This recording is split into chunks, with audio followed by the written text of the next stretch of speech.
easier fight to fight for parental rights. The US Constitution is the supreme law of the land. So even if there are laws that abrogate parental rights, guess what? The Supreme Court wins. The Supreme Court precedents and the Constitution wins. So these letters are so important, even if you think it's not happening at my school. My child's young, my child will tell me, you send these letters anyway. No harm, no foul. You might get a little black mark. They might be watching out for that parent who's actually protecting their children.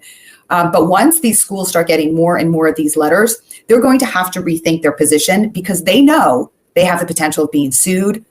School boards do not have a lot of money. They do not want to be sued. They are very adverse to lawsuits. Let's make them scared. Let's make them afraid of the parents instead of the other way around. That's great. So Maud, what's your experience been with letters?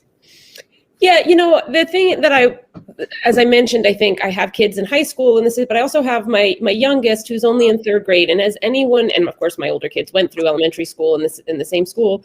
So there's, first of all, yes to everything Erin just said. And I'm so happy that the way she laid it out, it makes a lot of sense and it's all true what she said. And particularly the importance, because a lot of some of what's going wrong in terms of the way gender policy and gender initiatives are in our kids' school is going to be sorted out through the courts. That's inevitable. It's already started and it's going to hopefully accelerate because I think it's a very good, unfortunate that we have to go there, but a very good avenue to protect, to change policy and to protect kids.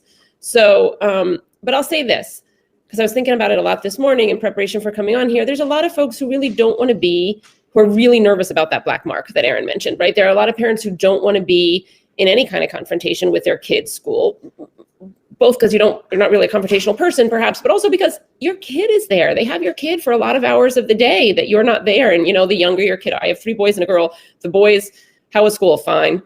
You don't always get tons of detail out of your kids. There's ways Let me tell you something. Have those conversations, but if I was that concerned about how my child was being educated, I wouldn't be concerned about having a black mark. I would take my kids out of school.